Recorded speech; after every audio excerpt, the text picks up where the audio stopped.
पुंडलीक वरदे हरिविठ्ठल श्री ज्ञानदेव तुकाराम गोपाल कृष्ण भगवान की जय। मौली ज्ञानेश्वर महाराज की जय। जगद्गुरु तुकाराम महाराज की जय। तैसे विषयाचे ध्यान जरी विपाय वाहे मन, तरी ऐसने हे पतन गिवनसीत पावे। ग्रंथराज ज्ञानेश्वरी अध्याय क्रमांक 2। तैसे विषयाचे ध्यान जरी विपाय वाहे मन, तरी ऐसने हे पतन गिवनसीत पावे। ज्ञानोबा या ओळीतून असा दावा करतायत की जो मनुष्य विषय भोगतो त्याचं पतन होतं, अर्थात तो नरकालाच जातो। जो मनुष्य विषय भोगतो त्याचं पतन होतं, अर्थात तो नरकालाच जातो।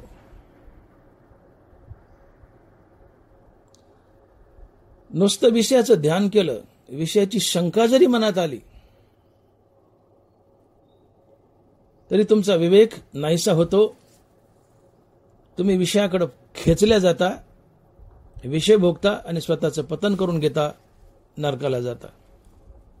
ज्ञानोबा लिहितात, विषयाची शंका मनी वस्ती देखा, तरी घातू करी असे का विवेक जाता।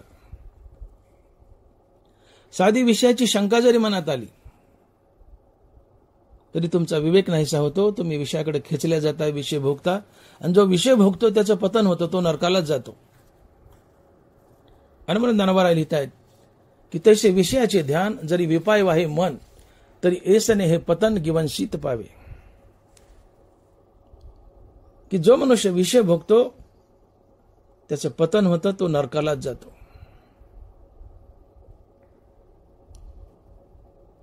याचं उदाहरण देताना ज्ञानोबा लिहित आहेत, म्हणून ऐके अर्जुना, जैसा विस्फुलिंग लागे इंधना, मग तो प्रौढ झालिया त्रिभुवना पुरोशके। एक सरपणाचा ढिगारा आहे आणि त्याच्या साधी विस्तकाची बारीक ठिणगी पडली। ती लाकडं अर्थात ते सरपण पेटलं आणि त्याचा भडका झाला। तो हा भडका त्रिभुवनाला जाळू शकतो, त्रिभुवनाला जाळू शकतो। बारीकशी ठिणगी पडली लाकडावर, सरपणावर, सरपण पेटलंय, पण पुढे भडका झालाय।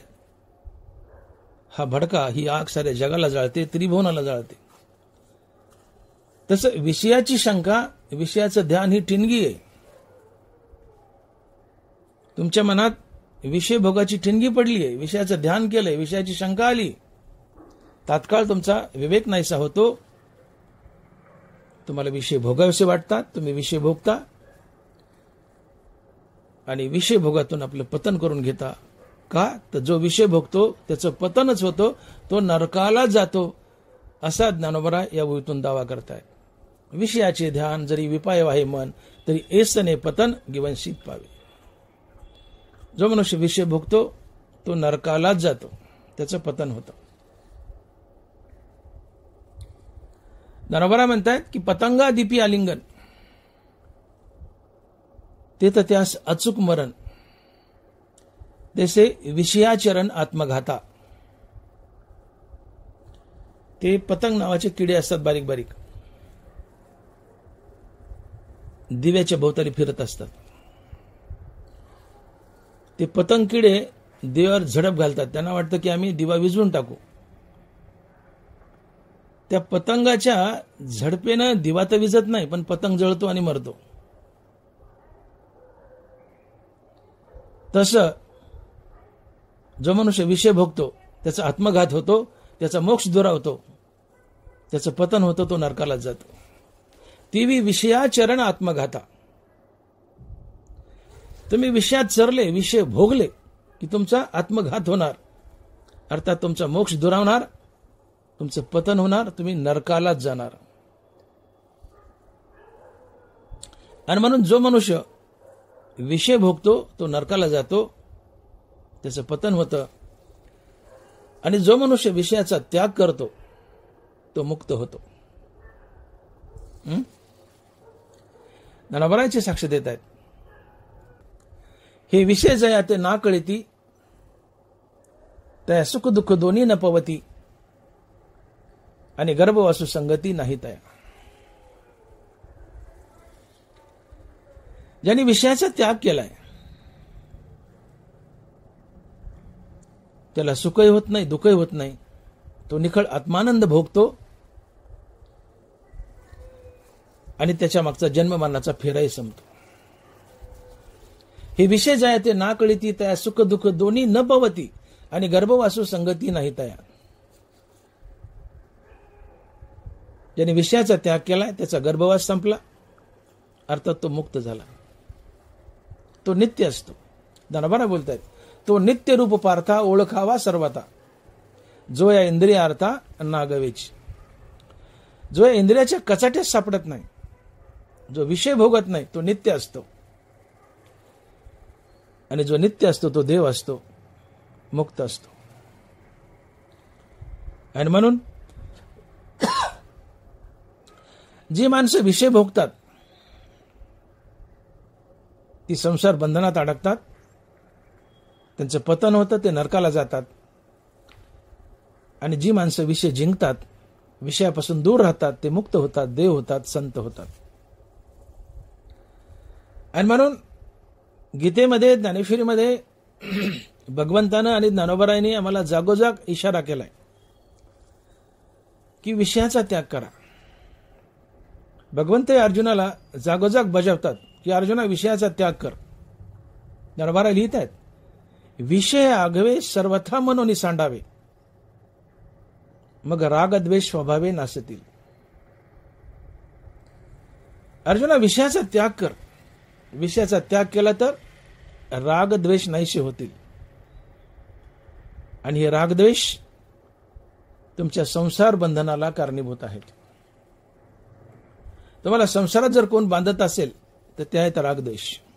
आणि रागद्वेष विषय भोगातून निर्माण होतात. आणि म्हणून ज्ञानोबा लिहित आहेत की विषय हे आगवे सर्वथा मनोनी सांडावे, मग रागद्वेष स्वभावे नासतील. हे रागद्वेष जर निमाले तर ब्रह्मीचे साम्राज्य आले, मग तो भोगी सुख आपले आपणच. विषयाचा त्याग केला तर रागद्वेष नाहीसे होतात, आणि रागद्वेष जर नाहीसे झाले तर तुमच्या जीवनात ब्रह्म साम्राज्य येतं, अर्थात तुम्ही मुक्त होता. आणि म्हणून परमार्थ करताना तुम्ही विषय सोबत घेऊन जर परमार्थाला निघाले, काम क्रोध लोभ घेऊन जर परमार्थाला निघाले, तर तुम्ही मूर्ख आहेत असं तुकोबाराय म्हणतायत. महाराज लिहित आहेत, काम क्रोध लोभ घेऊन या संगे, परमार्थाशी निघे तोच मूर्ख. काम क्रोध लोभ घेऊन या संगे, परमार्थाशी निघे तोच मूर्ख. तुम्ही परमार्थाला निघालायत, भगवंताच्या प्राप्तीला निघालायत, मुक्त व्हायला निघालायत, संत व्हायला निघालायत, पण सोबत काम क्रोध घेतलेत, तुकोबाराय म्हणतात तुम्ही मूर्ख आहेत. ज्यांनी काम क्रोध लोभ अर्थात विषय टाकलेत आणि परमार्थाला निघालाय, तो खरा परमार्थिक. अन्यथा काम क्रोध लोभ हे विषय सोबत घेऊन जर तुम्ही परमार्थाला निघाले तर तुम्ही मूर्ख आहेत. तुकोबाराय बोलतायत, मी नाहीये. काम क्रोध लोभ घेऊन या संगे, परमार्थाशी निघे तोच मूर्ख. ज्याचा त्यांनी विचार करावा.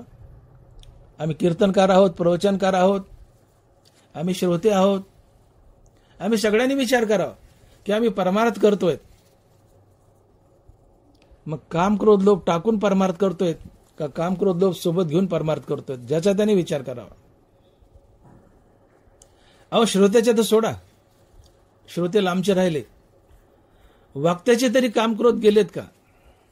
आम्ही कीर्तनकार आहेत, प्रवचनकार आहेत, आमचे काम क्रोध लोभ गेलेत का? आमचे विषय गेलेत का? आम्ही कीर्तन करतोय पण काम क्रोध लोभ सोबत घेऊन करतोय. आणि मग तुकोबाराय आश्रय मारतात की काम क्रोध लोभ घेऊन या संगे, परमार्थाशी निघे तोच मूर्ख. मग माणसाने विचार करावा की खरा परमार्थ म्हणजे काय? परमार्थ नेमकं म्हणावं तरी कशाला? तर नको ते घालवणं म्हणजे परमार्थ होय. नको ते घालवणं म्हणजे परमार्थ होय. आणि नको ते आहे अहंकार आणि विषयाचा त्याग. काही मिळवणं म्हणजे परमार्थ नव्हे, तर नको ते घालवणं म्हणजे परमार्थ. आणि नको ते आहे अहंकार आणि विषय त्याग. नरमारा लिहितात, पै तोंड भरो का विचारा, परी अंतकरणी विषयाशी थारा, तरी ना तोडे धनुधरा त्रिशुद्धी मी. पै तोंड भरो का विचारा, परी अंतकरणी विषयाशी थारा. सगळं शास्त्र पाठ आहे तुम्हाला, पण तुमच्या अंतकरणात विषय दडलेत. मी भगवंत तुम्हाला भेटणार नाही म्हणले. चित्ती आणते ठावो, जिवे सकळ शास्त्राचा सराव, ऐसे कुडी एक जन्म जाओ, परी न पविजे माते. चित्तामध्ये अहंकार आहे आणि भगवंताच्या प्राप्तीला निघालाय. चित्ती आणते ठाव, जिवे सकळ शास्त्राचा सराव. चित्तामध्ये अहंकार आहे, तोंडात सगळं शास्त्रपाठ आहे आणि भगवंताच्या भेटीला निघाल्यात. देव म्हणाला मी भेटू शकत नाही. मी तेव्हाच भेटेल जेव्हा तुम्ही अहंकार त्यागाल, विषय त्यागाल. आणि म्हणून परमार्थ म्हणजे दुसरं तिसरं काही नसून अहंकार आणि विषयाचा त्याग यासाठी आयुष्यभर केलेली रामनामाची साधना म्हणजेच परमार्थ होय.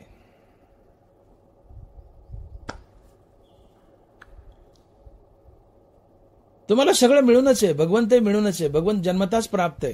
त्याच्या हृदया माझी मी रामू. देव आम्हाला जन्मताच प्राप्त आहे. मग प्राप्त असूनही देव आम्हाला का भेटत नाही? याचं कारण देवाच्या भेटीला कोणतरी आडवं येतंय आणि ते जे आडवं येतंय त्याला बाजूला फेका. देव प्राप्तच आहे. देव जन्मताच प्राप्त आहे. प्राप्त असूनही आम्हाला भेटत नाही का?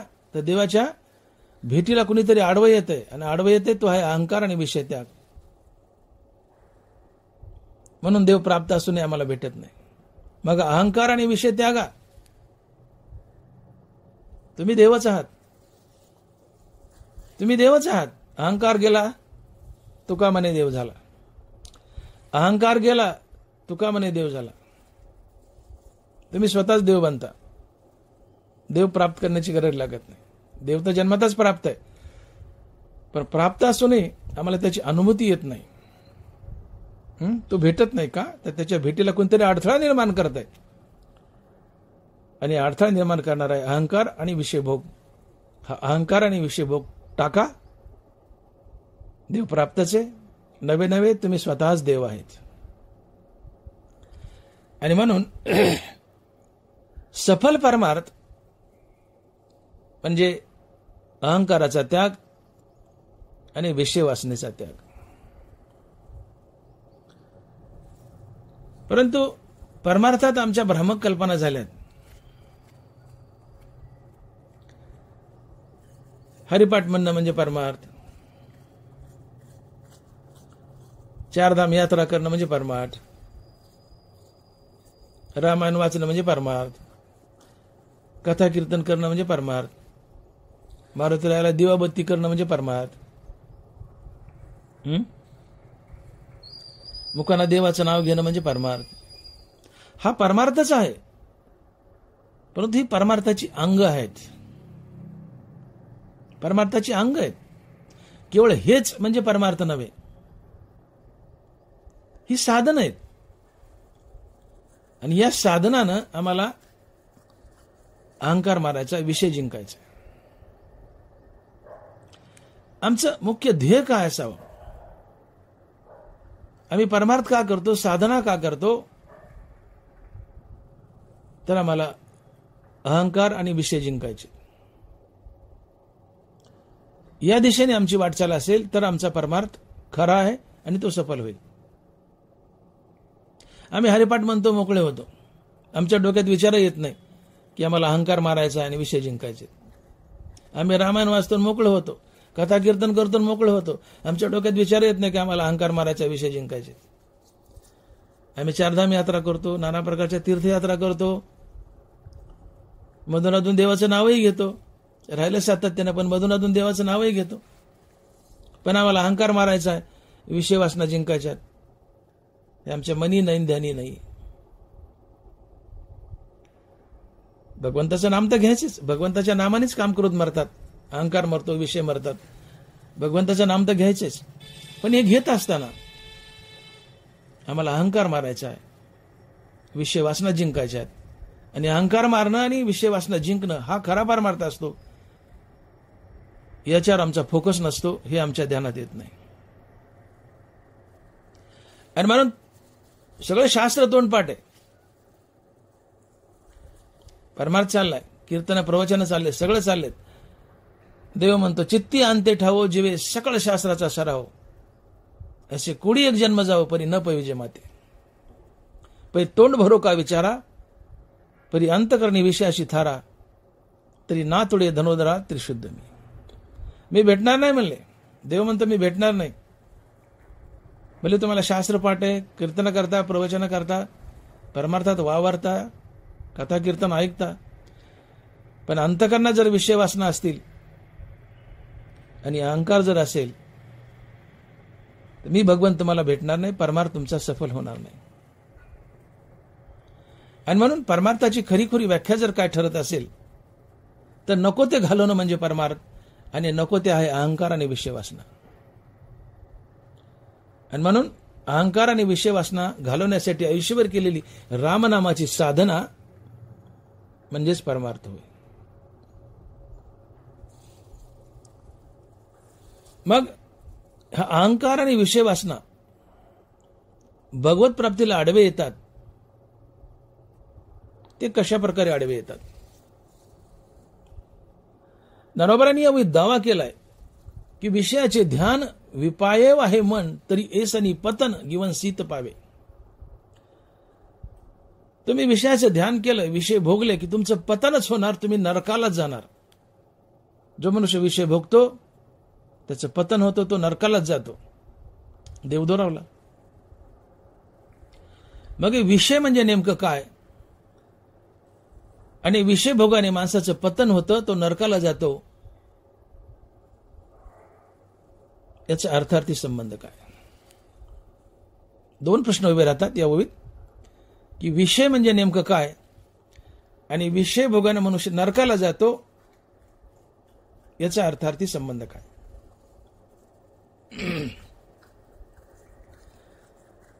तर विषय म्हणजे ज्ञानेंद्रियाचे 5 विषय. विषय म्हटलं की आपल्या डोळ्यापुढं स्त्री पुरुषाची लैंगिक भावना येते. ही स्त्री पुरुषाची लैंगिक भावना हा तर विषयच आहे.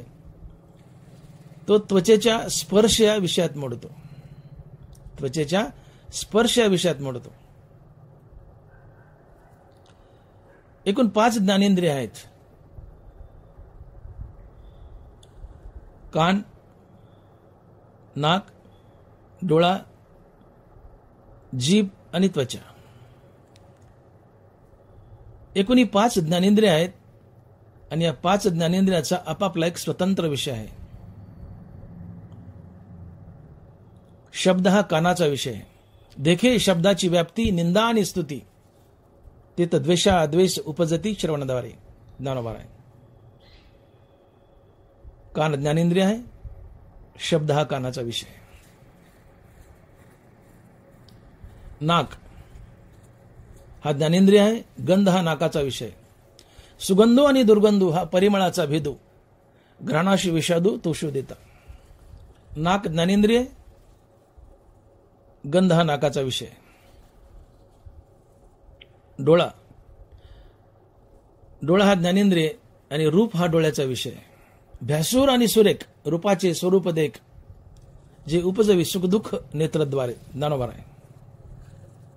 डोळा ज्ञानेंद्रिय आहे आणि रूप हा डोळ्याचा विषय. त्वचा ज्ञानेंद्रिय आणि स्पर्श हा त्वचेचा विषय.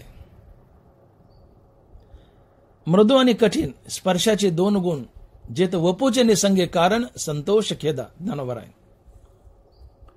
त्वचा ज्ञानेंद्रिय आणि स्पर्श हा त्वचेचा विषय आणि शेवटची आहे जीभ. रस हा जिभेचा विषय आहे.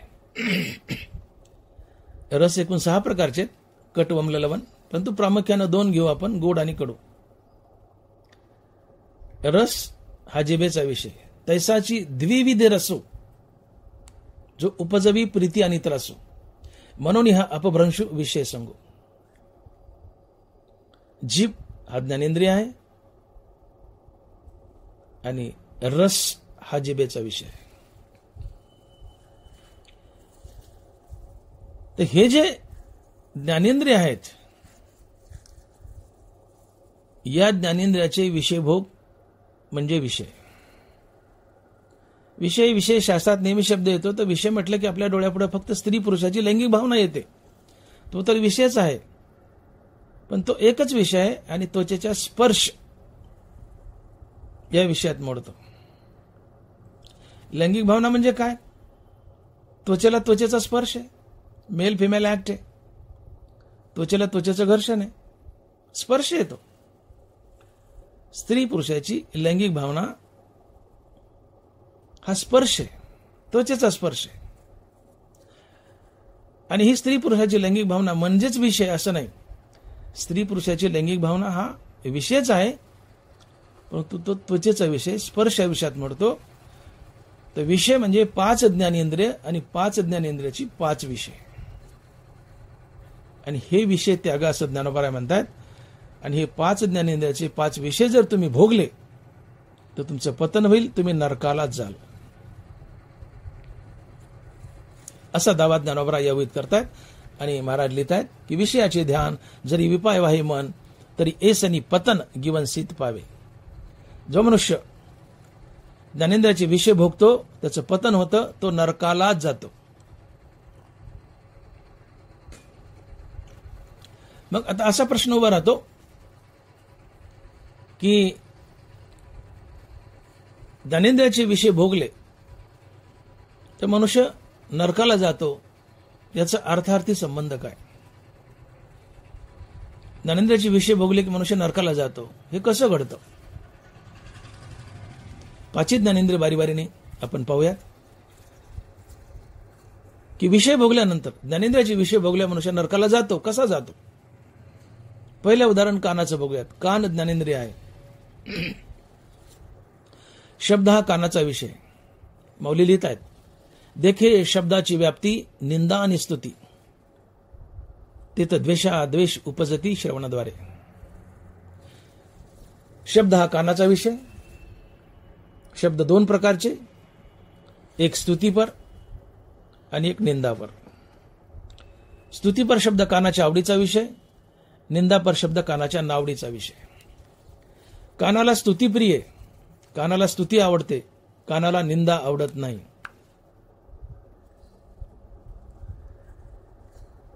एखाद्या माणसानं जर तुमची स्तुती केली तर तुमची तात्काळ त्या माणसासोबत मैत्री होते.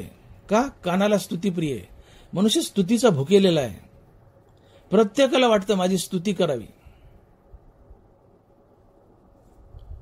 जन्मताच माणसाला स्तुती प्रिय आहे. स्तुती कानाला आवडते, कानाला निंदा आवडत नाही. माणसाला स्तुती किती प्रिय आहे? माणसाला स्तुती इतकी प्रिय आहे की स्तुती ऐकायला मेलेला मनुष्य उठून बसेल, स्तुती ऐकेल आणि पुन्हा मरेल, इतकी स्तुती माणसाला प्रिय आहे. यातली अतिशयोक्ती सोडा, मेलेला उठत नसतो, पण त्यातली अतिशयोक्ती लक्षात घ्या की मेलेला मनुष्य उठेल, स्तुती ऐकेल आणि पुन्हा मरेल, इतकी स्तुती माणसाला प्रिय आहे. एखाद्या माणसाने तुमची स्तुती केली, तुम्हाला नावाजलं, चांगलं म्हटलं, तर ज्याने तुमची स्तुती केली त्या माणसाबद्दल तुमच्या मनात तात्काळ राग निर्माण होतो. राग म्हणजे प्रीती प्रेम. राग म्हणजे भांडणातला मारामारीतला राग नाही. शास्त्रात शब्द येतात राग द्वेष. तो राग निर्माण होतो. तुमची कोणी स्तुती केली, तात्काळ स्तुती करणाऱ्या माणसाबद्दल तुमच्या मनात राग निर्माण होतो. प्रीती निर्माण होते. आणि या प्रेमामुळे तुम्ही त्या माणसासोबत सद्वर्तन करता आणि सद्वर्तनातून पुण्याचा जन्म होतो. आता एखाद्या माणसाने तुमची निंदा केली, तुमच्या कुच्च्या केल्या, तुम्हाला फार घाणघाण बोलला, तुमची निंदा केली आणि कानाने निंदा हा शब्द भोगला, तर तुमच्या मस्तकात तिडीक उठते, तळपायाची आग मस्तकाला जाते, कानाला निंदा सहन होत नाही. तुमची कोणी निंदा केली आहे, तात्काळ ज्यांनी निंदा केली त्याच्याबद्दल द्वेष तुमच्या मनात निर्माण होतो. हा द्वेष क्रोधाला जन्म देतो. क्रोधातून सारासार विचार नाहीसा होतो, त्यातून बुद्धी भ्रष्ट होते आणि बुद्धी भ्रष्ट झाली की तुम्ही त्या निंदा करणाऱ्या माणसासोबत गैरव्यवहार करता, त्याला हाणता, मारता, शिव्या देता, गलिच्छ वर्तन करता आणि या गलिच्छ वर्तनातून पापाचा जन्म होतो. आणि पुण्य आणि पाप म्हणलं की ते तुम्हाला संसारातच बांधतं, ते भोगूनच पार पाडावं लागतं. आणि म्हणून ज्ञानोबा लिहितात, आगा कर्मे जे वरावे ते तीही सुखदुःखी फळावे आणि तया ते भोगावया यावे देहा एक. तुमच्या जीवनात मुंगीच्या पायातलं जरी पाप पुण्य शिल्लक असेल तर ते भोगण्यासाठी तुम्हाला पुन्हा पुन्हा जन्म धरावे लागतात आणि संसार बंधनात अडकावं लागतं. कारण पाप पुण्य शिल्लक असेल तर ते भोगूनच पार पाडावं लागतं.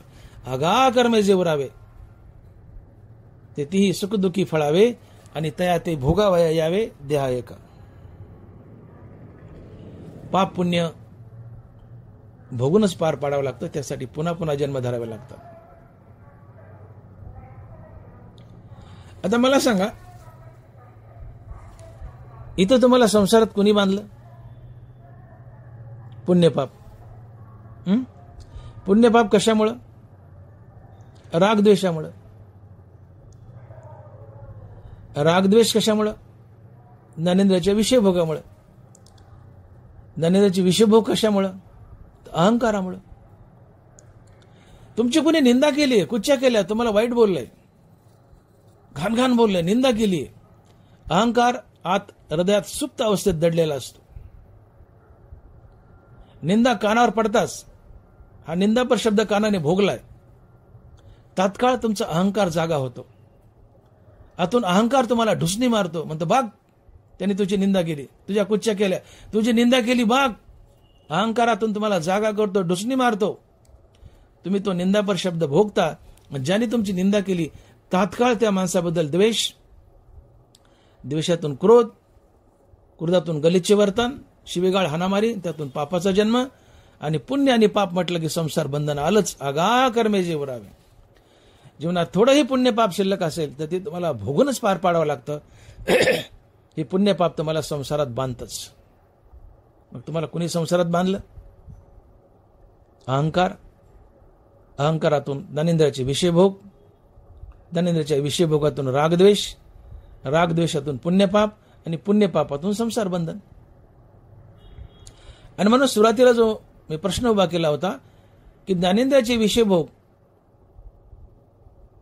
आणि संसार बंधन याचा अर्थार्थी संबंध काय, तर हा अर्थार्थी संबंध आहे. ज्ञानेंद्रियाच्या विषयभोगातून रागद्वेष, रागद्वेषातून पुण्यपाप आणि पुण्यपापातून संसार बंधन आहे. हा ज्ञानेंद्रियाचे विषयभोग आणि संसार बंधन याचा अर्थार्थी संबंध आहे. आणि म्हणून ज्ञानोबा म्हणतात की बाबांनो, तुम्ही जोपर्यंत ज्ञानेंद्रियाचे विषय भोगत आहेत तोपर्यंत रागद्वेष आणि पुण्यपापाची निर्मिती होतच राहणार. आणि जोपर्यंत पुण्यपापाची निर्मिती आहे तोपर्यंत तुम्हाला संसार बंधने असणारच. आगा कर्मे जे वरावे ते ती सुखदुःखी फळावे आणि तया ते भोगावया यावे देहा एक. म्हणून परमार्थाची खरीखुरी व्याख्या जर काय ठरत असेल तर ती अशी ठरते की जीवन पाप पुण्य रहित करण्यासाठी आयुष्यभर केलेली रामनामाची साधना म्हणजेच परमार्थ. जीवन पाप पुण्य रहित करण्यासाठी आयुष्यभर केलेली रामनामाची साधना म्हणजेच परमार्थ. नाथ महाराज लिहित आहेत, सुकृत दुष्कृत समान समी, तेची पायवी जे मनुष्यभूमी, जे पडे विषमी ते स्वर्गग्रामी का नरकी. सुकृत दुष्कृत समान समी, तेची पायवी जे मनुष्यभूमी, जे पडे विषमी ते स्वर्गग्रामी का नरकी. नाथ महाराज बोलतायत, तुमच्या पदरी गडगंज पुण्य आहे आणि उगाच थोडंसं पाप आहे, तुम्ही स्वर्गाला जाल. तुमच्या पदरी गडगंज पाप आहे आणि वर नगभर पुण्य आहे, तुम्ही नरकाला जाल. तुमचं पाप पुण्य समान आहे, तुम्ही पुन्हा मनुष्य व्हाल. आणि तुमच्या पदरी पाप पुण्य शिल्लक नाही, तुम्ही मुक्त व्हाल. कारण पाप पुण्य शिल्लक असेल तर ते भोगण्यासाठी पुन्हा जन्म आहे, संसार बंधन आहे. पण पदरी पाप पुण्य शिल्लक नाही तर पुढचा जन्म नसतो, तुम्ही मुक्त होता. आणि म्हणून परमार्थ म्हणजे खरी परमार्थाची व्याख्या जर काय ठरत असेल तर जीवन पाप पुण्य रहित करण्यासाठी आयुष्यभर केलेली रामनामाची साधना म्हणजेच परमार्थ. जीवन पाप पुण्य रहित करा.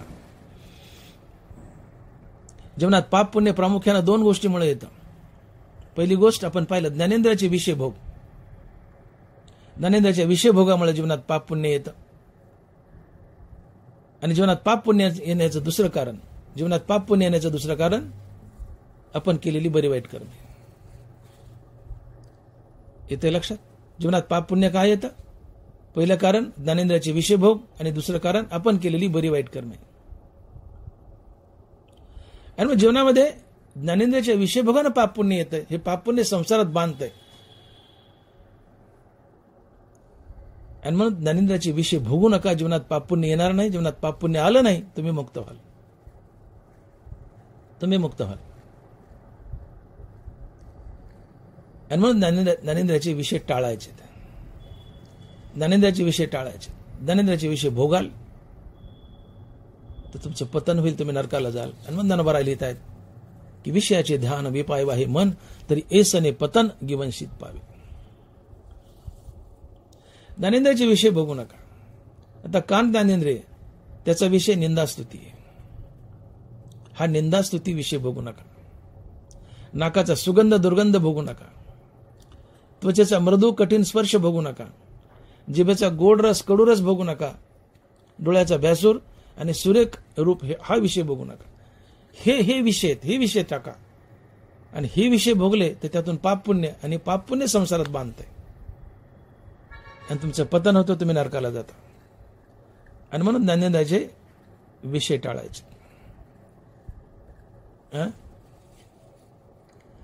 निंदास्तुती जो भोगतो तो साधारण जीव असतो, त्याचं पतन होतं, तो नरकाला जातो. आणि जो निंदास्थिती भोगत नाही तो संत असतो. जो मान अपमानाते सहाय सुख दुःख जेत समाये, निंदा स्तुती नो हे दुखंडू. जो ज्याला मान अपमान सुख दुःख आणि निंदा स्तुती सारखीच आहे तो संत असतो. संतांची स्तुती केली त्यांना आनंद होत नाही, म्हणून संतांची निंदा केली तर त्यांना दुःखही होत नाही. तुम्हाला स्तुतीने जर आनंद झाला तर निंदेने नक्कीच दुःख होईल. स्तुतीने आनंद होऊ नका, निंदेने दुःख होणार नाही. संतांना स्तुतीने आनंद होत नाही म्हणून निंदेने दुःख होत नाही. आम्हाला स्तुतीने आनंद होतो म्हणून निंदेने दुःख होतं. इंद्रप्रस्थामध्ये पांडवांनी बांधलेला नवीन राजवाडा महाल, तो राजवाडा पाहत असताना शकुनी आणि दुर्योधन फिरत होते.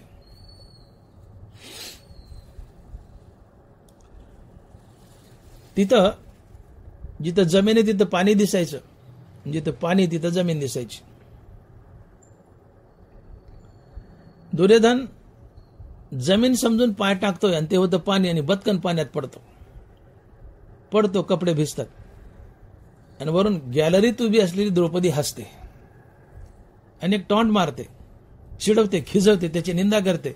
आणि द्रौपदी म्हणते, आंधळ्याचा मुलगाही आंधळाचा आहे, आंधळ्याचा मुलगाही आंधळाचा आहे. ही द्रौपदीने केलेली निंदा दुर्योधनाच्या कानाला एवढी झोंबते की दुर्योधन म्हणतो, तुला एक दिवस बघून घेईल. ही दुर्योधनाच्या कानानं भोगलेली निंदा, हा कानाचा विषय दुर्योधनाने भोगला. ही निंदा दुर्योधनाच्या कानानं भोगली आणि हे प्रकरण इथपर्यंत गेलं की द्रौपदीचं वस्त्रहरण झालं. कर्ण तिला मांडीवर बस म्हटलं. इतके पतित झाले लोक, इतके खाली पडले. यातून पाप निर्माण झालं.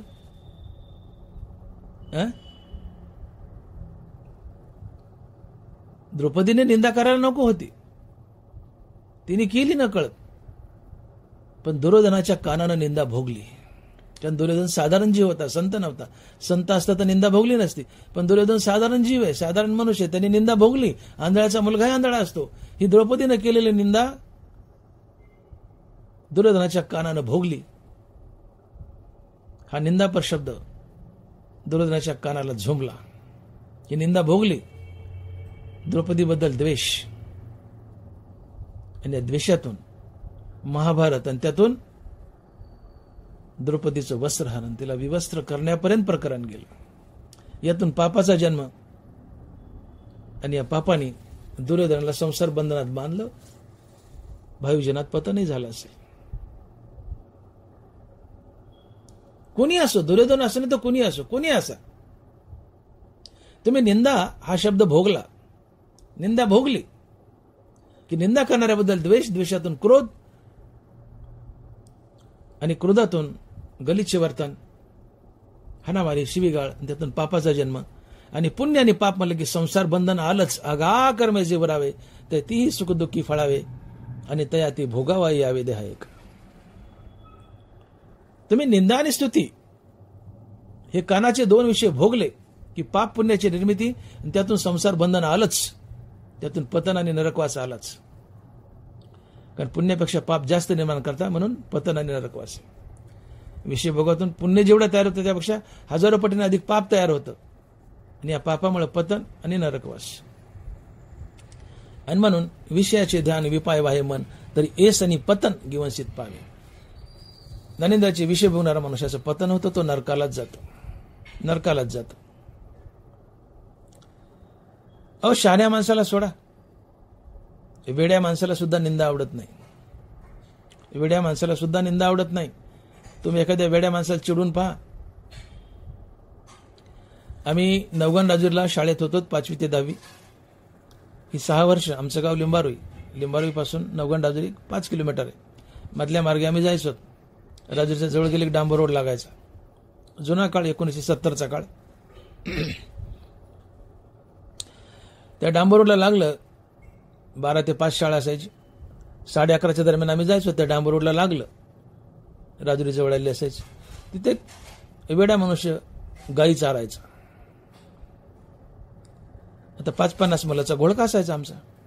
5वी ते 10वी, 50-60 मुलं आम्ही सगळे घोळक्यानं जायचं एकदाच.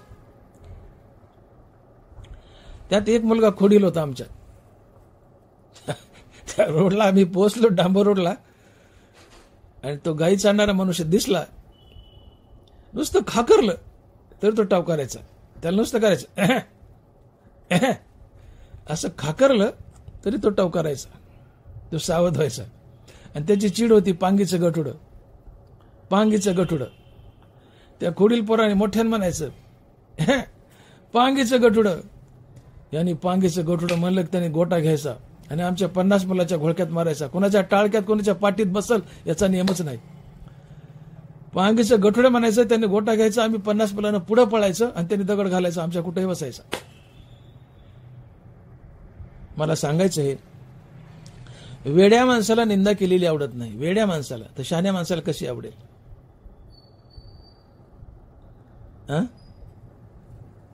मनुष्याचा कान निंदापर शब्द भोगतोच.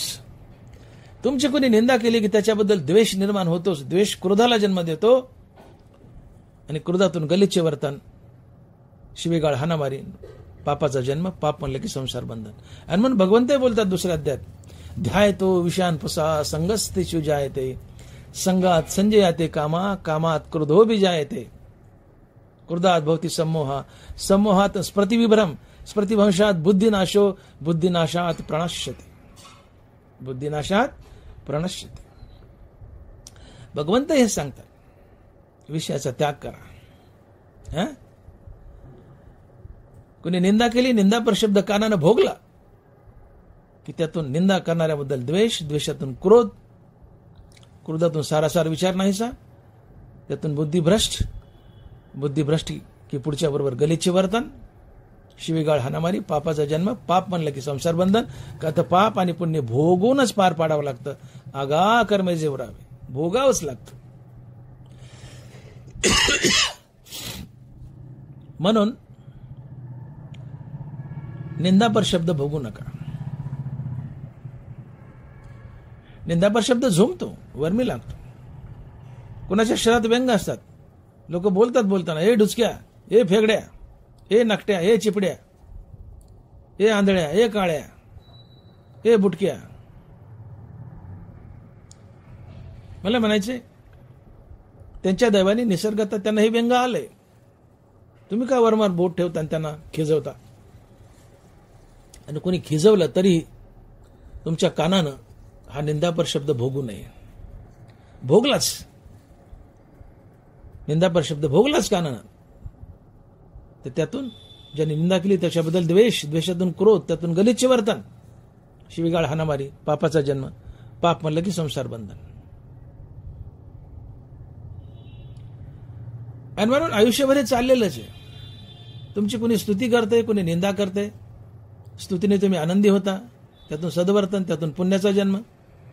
निंदेने दुःखी होता, त्यातून द्वेष, क्रोध, त्यातून पापाचा जन्म. पुण्य पाप म्हणलं की संसार बंधन, नरकवासा आलाच. आणि मग ज्ञानावर इशारा करतात की बाबांनो, तुम्ही ज्ञानेंद्राचे विषय बघू नका. कान, त्याचा निंदास्तुती हा विषय बघू नका. तुम्ही निंदास्तुती भोगली की तुमच्या जीवनात पाप येणार, तुमचं पतन होणार, तुम्ही नरकालाच जाणार. ज्ञानेंद्रियाचे हे विषय टाळा. कानाची निंदास्तुती बघू नका. तुमची कोणी स्तुती केली, आनंदी होऊ नका. तुमची कोणी निंदा केली, तुम्हाला दुःख होणार नाही. स्तुतीने आनंद झाला तर निंदेने तुम्हाला नक्कीच दुःख होईल. तुमचे कान निंदा भोगतील.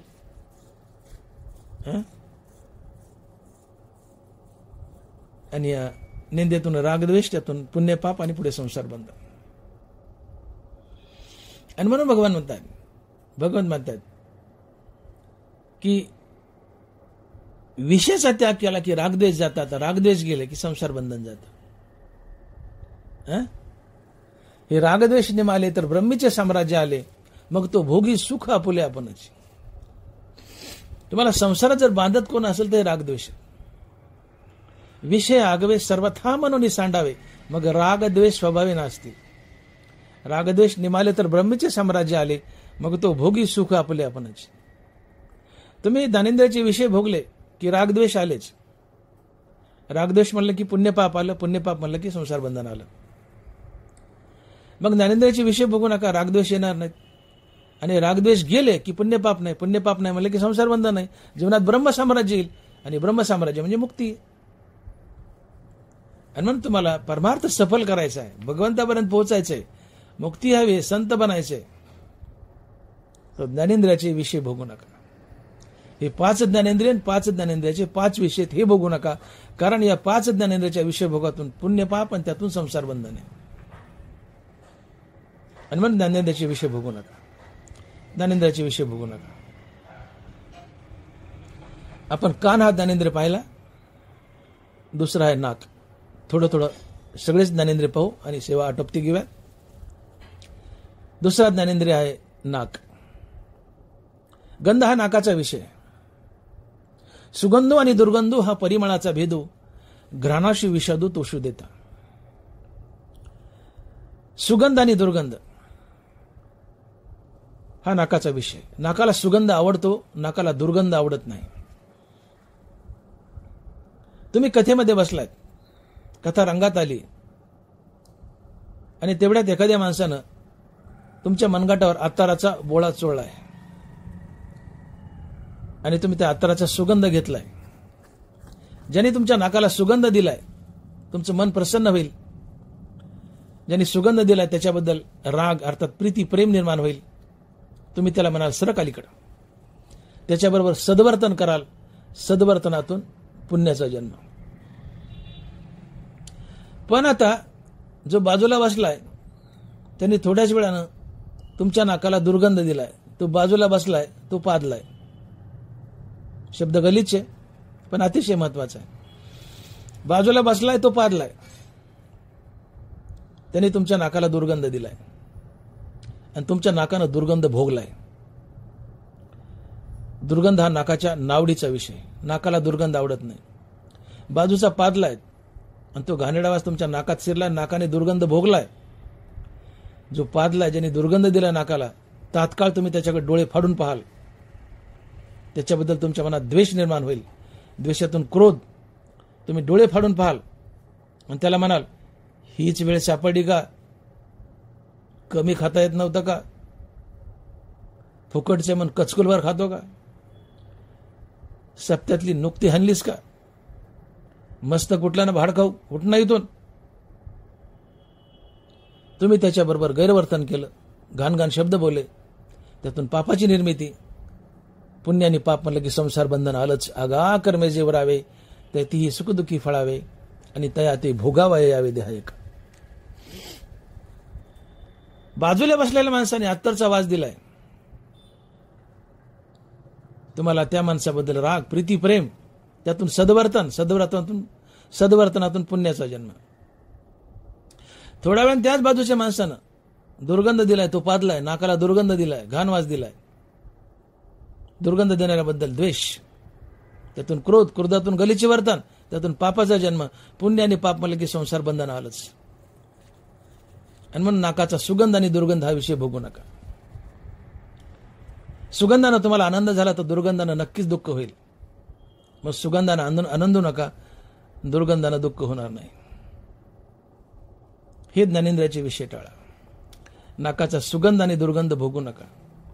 तुम्हाला उदबत्तीच्या वासाने आनंद झाला तर पादलेल्या वासानं दुःख होणारच. म्हणून उदबत्तीच्या वासाने आनंदू नका, पादलेल्या वासानं दुःख होणार नाही.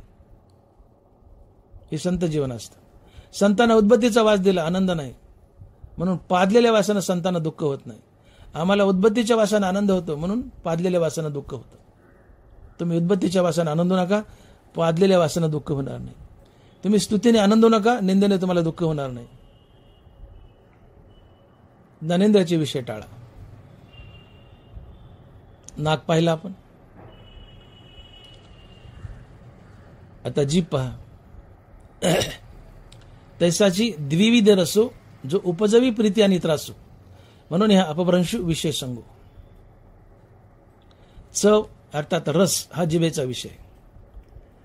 रस हे एकूण 6 प्रकारचे आहेत. कट, वम्ल, लवण, गोड, कडू, आंबट, तिखट, खारट वगैरे असे 6 आहेत ते. पण प्रामुख्याने 2 धरा, गोड आणि कडू. तुम्ही जर गोड रस खाल्ला, गुलाबजामुन खाल्ले, तुम्हाला कडू कारलं खाल्ल्याने दुःख होणारच. तुम्ही गुलाबजामुन खाल्ल्याने जर तुम्हाला आनंद झाला, गुलाबजामुन खाल्ल्याने जर आनंद झाला, तर कडू कारलं खाल्ल्याने दुःख होणारच.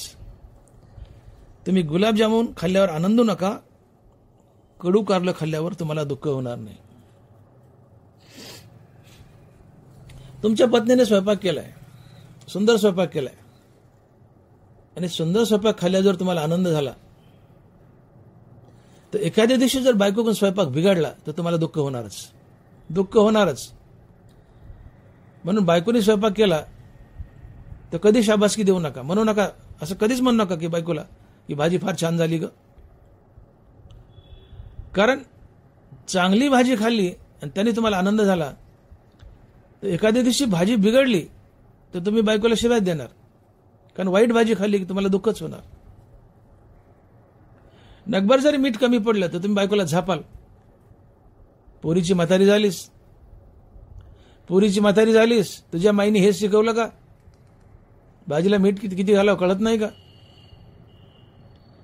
तुम्ही त्या बायकोची सगळी कुळी काढणार. पण तेच भाजी चांगली झाली आणि तुम्हाला आनंद झाला नाही, तर मीठ कमी पडलं तर तुम्हाला दुःख होणार नाही. विषयाचा त्याग घडतो. पण चांगल्या भाजीने आनंद झाला, मटक्या मारीत खाल्ली, तर भाजी बिघडली तर दुःख होणारच. म्हणून चांगल्या भाजीने आनंदू नका, खराब भाजीने दुःख होणार नाही. तुकोबराच्या घरी त्यांचे मेहणे एक दिवशी पाहुणे म्हणून आले, जिजाबाईचे भाऊ. जिजाबाईंनी स्वयंपाक केलाय. तुकोबाराय आणि जिजाबाईचे भाऊ हे मेवणे दोघं जेवायला बसले.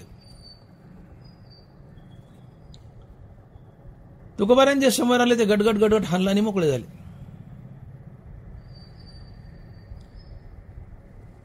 जिजाबाईचे भाऊ आणि तुकोबाराय दोघं जेवले. तुकोबारांचे समोर आणले ते गटगट खाल्ला आणि मोकळे झाले. आता हे दोघं जेवले, जिजाबाई जेवायला बसल्या. तेवढ्यात बुवा निघाले होते बाहेर तुकोबाराय भंडारात जायला. जिजाबाईने घास तोंडात घातला की एकदम आळणी लागलं. त्यात मीठच घातलं नव्हतं, विसरल्या होत्या.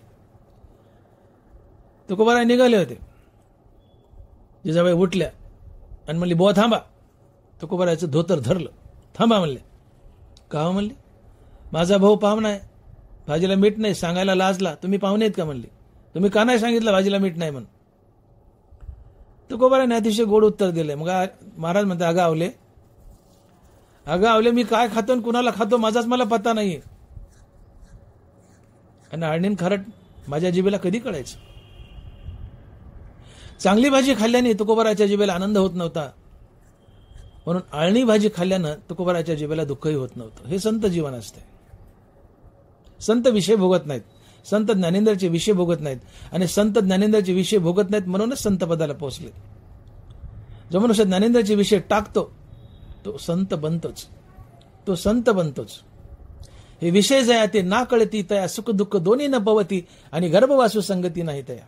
ज्ञानोबा आहे ज्यांनी विषयाचा त्याग केलाय त्याचा गर्भवास संपला, जन्ममरण संपलं, तो मुक्त होतो. विषय जया ते ना कळती तया सुख दुःख दोन्ही न पवती आणि गर्भवासू संगती नाही तया. ज्यांनी ज्ञानेंद्राच्या विषयाचा त्याग केलाय त्याला सुखही होत नाही, दुःख होत नाही, तो निखळ आत्मानंद भोगतो आणि तो मुक्त होतो. तुकोबाराय संत आहेत, ज्ञानेंद्राचे विषय भोगत नाही. संत विषय भोगत नसतात. आणि साधारण जीव आहे ज्यावेळेस ज्ञानेंद्राचे विषय भोगणार नाही तेव्हा तोही संत बनतो. आणि मग ज्ञानोबा म्हणतात की तुम्ही विषय भोगाल तर तुमचं पतन होईल, तुम्ही नरकाला जाल. आणि ज्ञानेंद्राच्या विषयाचा त्याग कराल तर तुम्ही मुक्त व्हाल, संत व्हाल. आणि म्हणून ज्ञानेंद्राचे विषय त्यागायचे. आम्ही कीर्तनाला गेल्यानंतर आमचा मुक्काम पडतो. जर गाव आडबाजूला आडमार्गावर असेल, रात्री बेरात्री 11-12ला चोरा चिलट्यामुळे यायला नको वाटतं, मुक्काम पडतो. असंच माझा एका घरी मुक्काम पडला कीर्तनानंतर. आणि तिथं मला त्या घरच्या लोकांनी जेवण घातलं.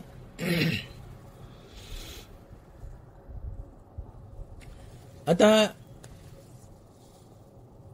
त्या बाईने भाजी एवढी तिखट केली होती तिच्या स्टाईलमध्ये, एवढी तिखट की तोंडात घास घातला की झोंबायची आणि सगळ्या नाका तोंडाला कपाळाला घाम सुटायचा, नाकाला धारा लागायच्या.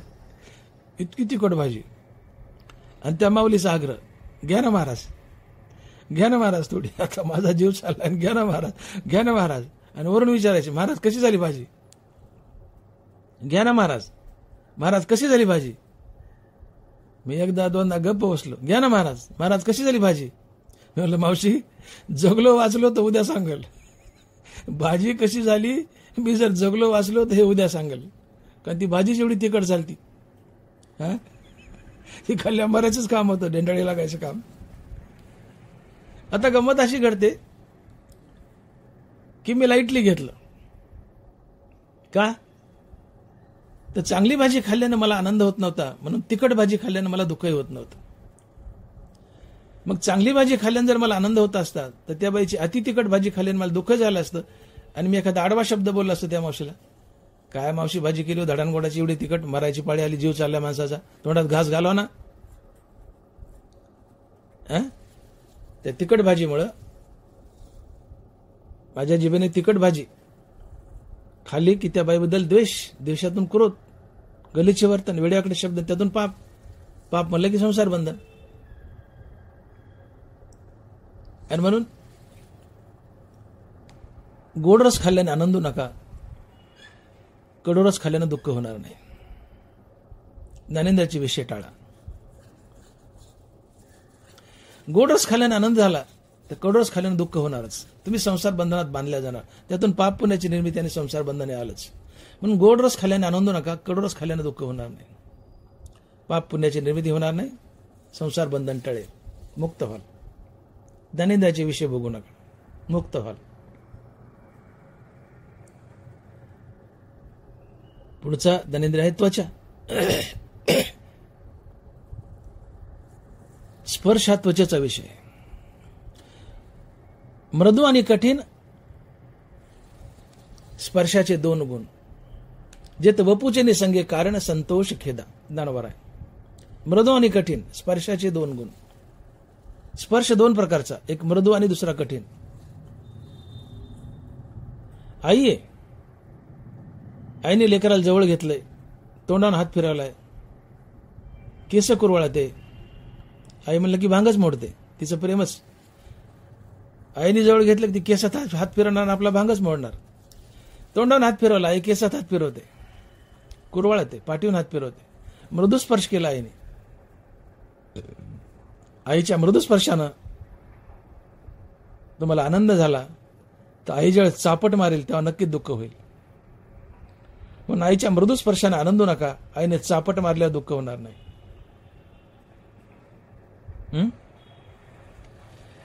आईने मृदू स्पर्श केलाय, प्रेम करते, कुरवाळते, मृदू स्पर्श केलाय.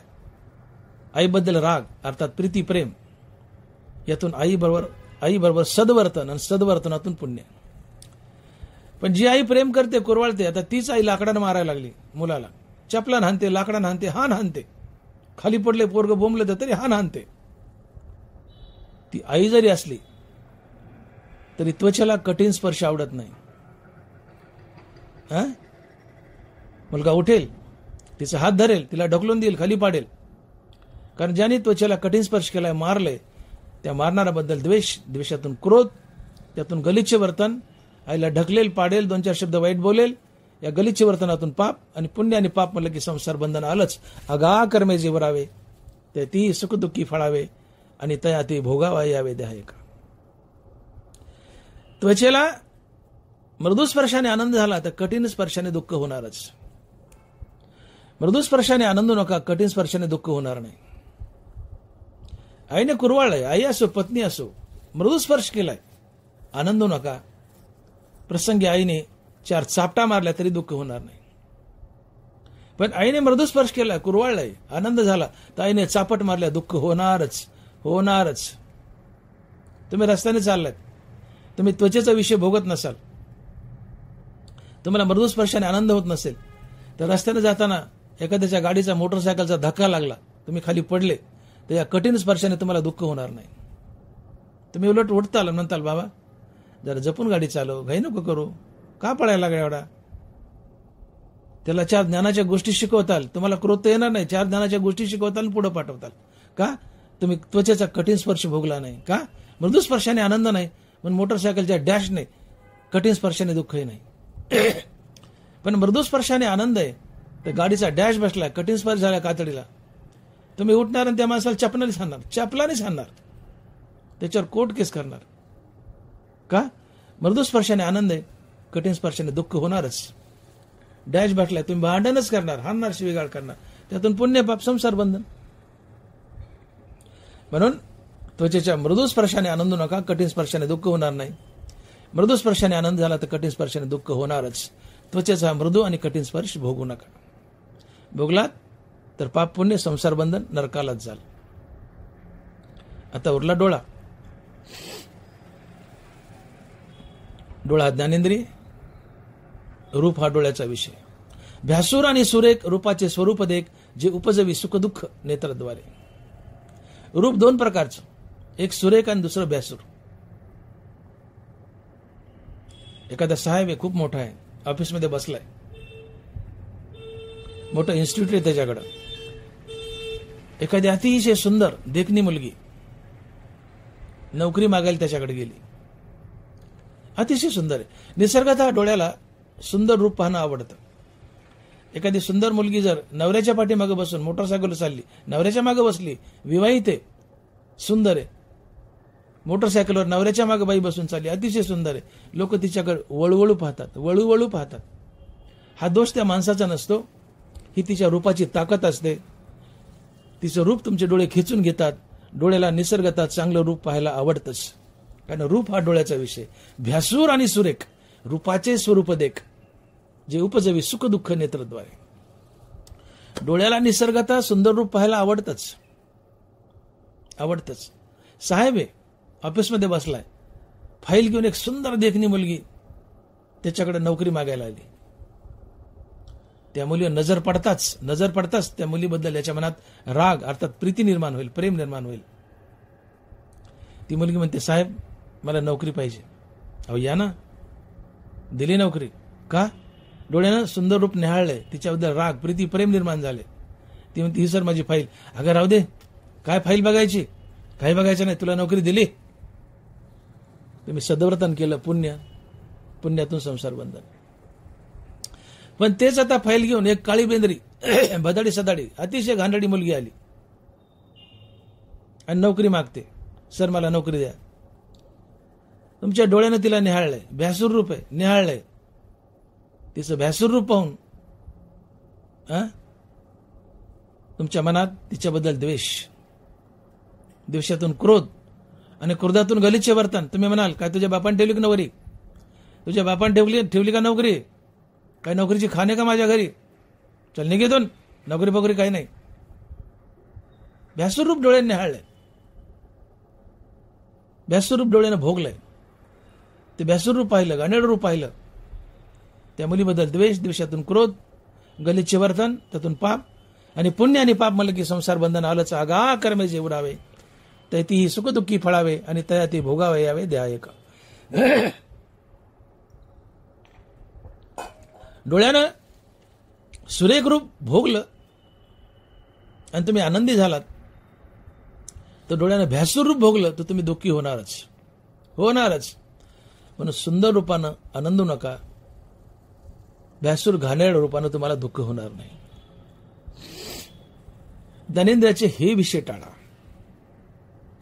शास्त्रात जे विषय येतात, विषय त्याग, तर विषय त्याग म्हटलं की आमच्या डोळ्यापुढे एकच गोष्ट येते, स्त्री पुरुषाची लैंगिक भावना. तर स्त्री पुरुषाची लैंगिक भावना हा तर विषयच आहे, तो त्वचेचा विषय, त्वचेच्या स्पर्श विषयात मोडतो. पण विषय म्हणजे हे 5 ज्ञानेंद्रिय आणि 5 ज्ञानेंद्रियाचे हे 5 विषय. कान त्याचा विषय शब्द, डोळा त्याचा विषय रूप, नाक त्याचा विषय गंध, त्वचा त्याचा विषय स्पर्श आणि जीभ त्याचा विषय चव.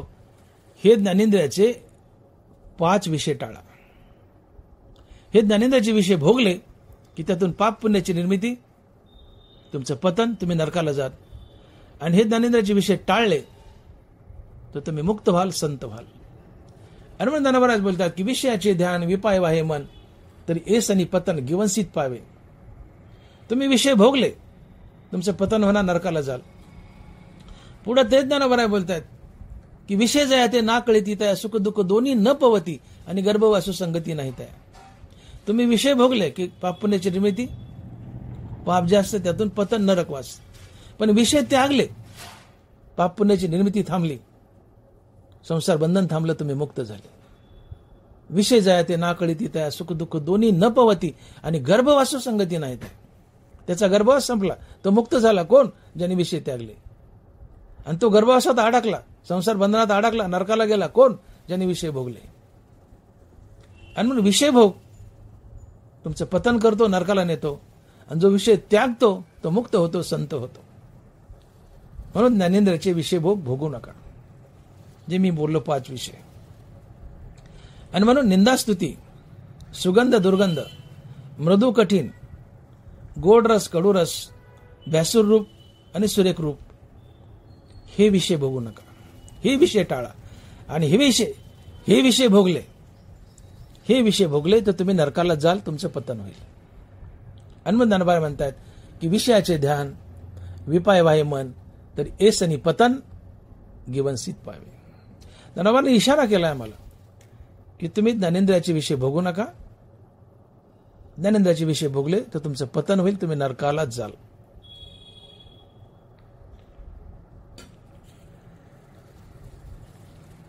मला सांगा, तुकोबा रायला मंबाजीने काठीने मारलं. संध्याकाळी तुकोबाराय तेलाची वाटी घेतली आणि मंबाईच्या घरी गेले आणि दारात उभे राहिले आणि हाक मारली. म्हणले मंबाजी बुवा. तुकोबाराय मंबाईच्या दारात उभे राहिले हाक मारतात. मंबाजी बुवा बाहेर या. मंबाजी आला. म्हणतो का तुकोबा पोट नाही भरलं का अजून? अहो काठीने मार खाल्लाय ना, अजून मार खायचा का? म्हणले खायचा या. मंबाजी बाहेर आला. जुने चिरबंदी वाडे बसले दोघं वाट्यावर. तुकोबारायने तेलाची वाटी काढीन तेल आणि त्याचे हात चोळायला लागले. मंबाजी म्हणतो काय चाललंय तुकोबाराय? म्हणले मंबाजी तुम्ही मला मारलंय, माझं काही हो द्या, पण मारताना तुमचे हात दुखले असतील म्हणून मी तुमचे हात चोळून देतो. काय विशाल कल्पना आहे, काय विशाल विचार आहे. तुम्हाला मारू दे बरं कोणी काठीने. अहो तुम्ही जाग्यावर उलतं पालतं करताल, थोबड फोडताल त्याचं. पण तुकोबाराय त्या मंबाजीचे हात चोळायला गेले ज्यांनी काठीने मारले. का? तुकोबारायाला मृदू स्पर्शाने आनंद होत नाही म्हणून कठीण स्पर्शाने दुःखही होत नाही. तुकोबारायाच्या पाठीवरून हात फिरवला, मृदू स्पर्श केला, आनंद नाही, म्हणून मंबाजीने काठीने मारलं, कठीण स्पर्श केला, दुःख नाही. विषयातीत जीवन आहे. संत विषय भोगत नाहीत. संत जीवन विषयातीत जीवन असते.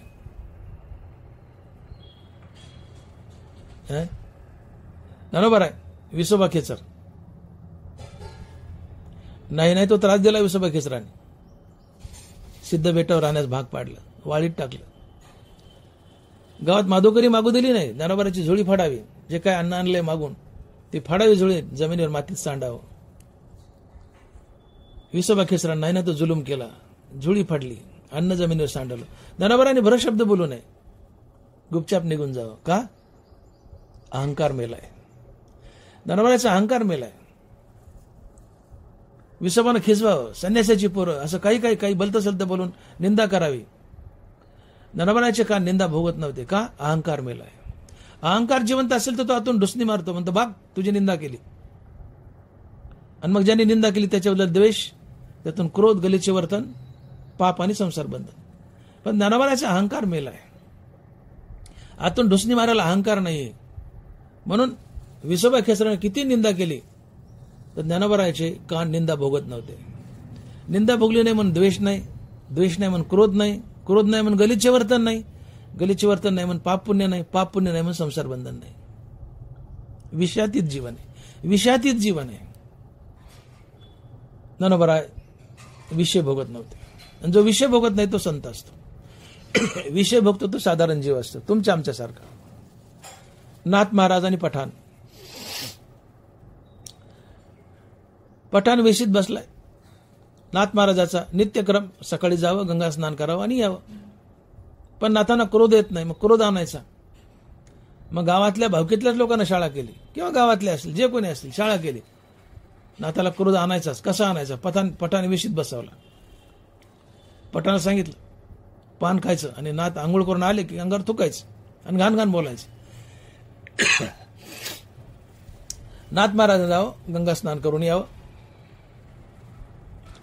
तो पठाण पान चावायचा, तोंडात थुका जमा करायचा. नाथ महाराज विशीत आले की पठाणानं पचकन नाथाच्या अंगावर थुकायचं. 2-4 घाण शब्द बोलायचे. नाथानं भर शब्द बोलू नये, चुपचाप माघारी जावं, पुन्हा गंगा स्नान करावं आणि परत यावं. हा पठाण तोपर्यंत पान खाऊन थुका जमा करतच होता. नाथ महाराज पुन्हा स्नान करून आले की पचकन थुकावं.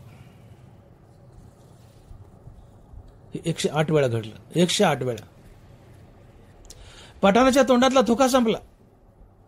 पठाणाच्या तोंडातला थुका संपला, पण नाथ कंटाळे नाही. पान खाऊन नाथाच्या अंगावर थुकावं, घाण घाण बोलावं. नाथ भर शब्द बोलत नव्हते. का बर? नाथाच्या अंगाला अत्तर लावल्याने नाथांना आनंद होत नव्हता, म्हणून नाथांच्या अंगावर थुकल्यानं नाथांना दुःखही होत नव्हतं. संतांना अत्तर लावलं काय आणि संतांना कुत्र्याने चाटलं काय दोन्ही सारखं असतं. विषयातीत जीवन असतं. विषयातीत. नाथाच्या अंगाला अत्तर लावलं तर नाथांना आनंद होत नव्हता, म्हणून नाथांच्या अंगावर थुंकलं तर नाथांना दुःखही होत नव्हतं.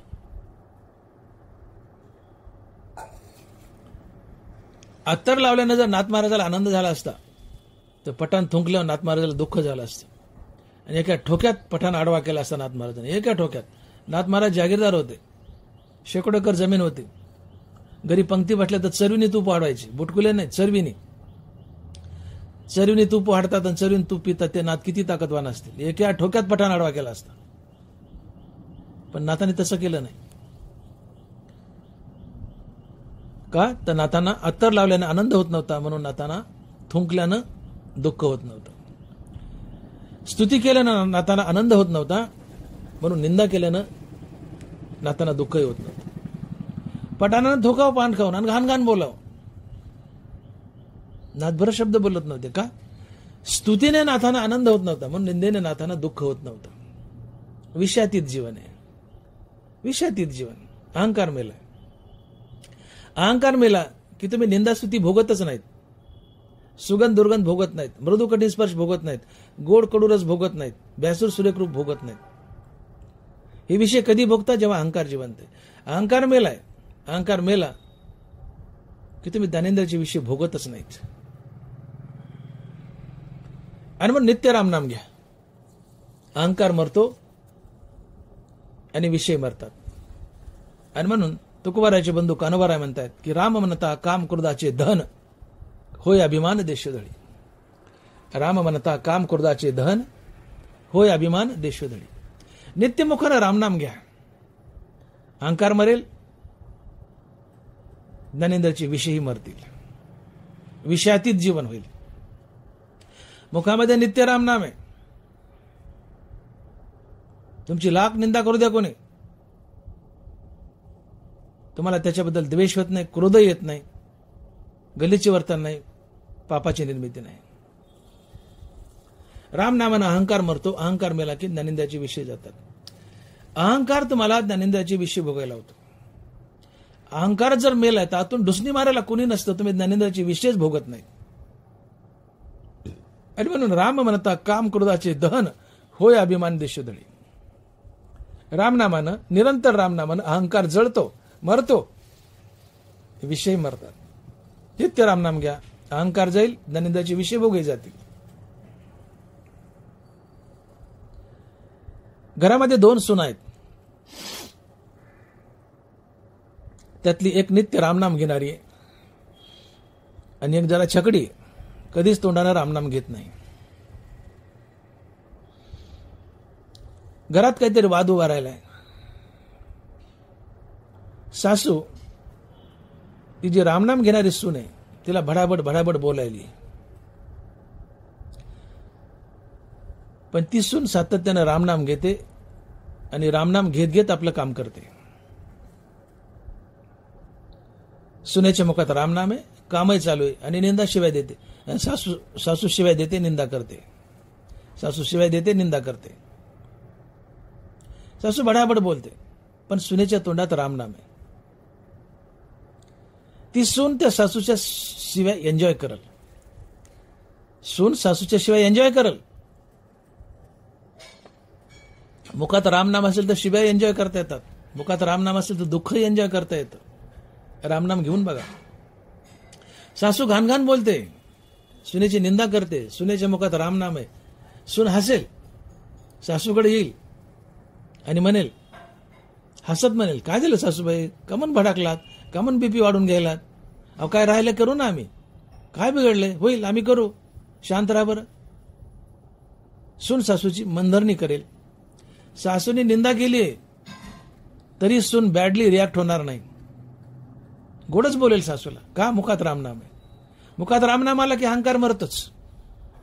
तुम्ही निंदा भोगतच नाहीत, विषय भोगत नाहीत. पण दुसरी सून आहे, चपात्या करते, छकडी जरा. आता सासू तिच्यावर पडली, तिला घाण घाण बोलायली, तिची निंदा करायली, पण तोंडात रामनाम नाही, चपात्या करते, तिच्या तोंडात रामनाम नाहीये. ती पळतच येईल बेलनं घेऊन, अंगावर धावेल सासूच्या, काय बडबड लावली, काय कमी केले माझ्या बापाने, टरकभर भांडे दिलेत, आवाज करायचा नाही, जिभेला आवर घाला, बोलू नका, गप बसा. सासू गार होईल. दुसरी सून छकडी आहे, चपात्या करते, हातात बेल नाही, रामनाम नाही मुखात, सासूने निंदा केली, तिचे कान निंदापर शब्द भोगतील. या निंदेतून सासूबद्दल द्वेष, द्वेषातून क्रोध, सासूसोबत गलीचे वर्तन, त्यातून पाप, पाप म्हणलं की संसार बंधन. दैनंदिन जीवन आहे, दैनंदिन जीवन आहे. दैनंदिन जीवनात तुम्ही आम्ही नित्य विषय भोगतोय. विषय भोगातून रागद्वेष, रागद्वेषातून पुण्यपाप, पुण्यपापातून संसार बंधन. मग मुखामध्ये नित्य रामनाम ठेवा. अहंकार मरेल. अहंकार मेला की तुम्ही ज्ञानेंद्रियाचे विषय भोगणार नाहीत. विषय भोग संपला की रागद्वेष संपले, रागद्वेष संपला की पुण्यपाप संपलं, पुण्यपाप संपलं, संसार बंधन संपलं, तुम्ही मुक्त झाले. आणि म्हणून तुम्हाला संसारात जर कोण बांधत असेल प्रामुख्यानं, तर ते अहंकार आणि ज्ञानेंद्रियाचे विषय. मग या अहंकाराला आणि ज्ञानेंद्रियाच्या विषय भोगाला मारा. आणि ते मरतात रामनामाने. राम म्हणता काम क्रोधाचे दहन, होय अभिमान देशोधडी.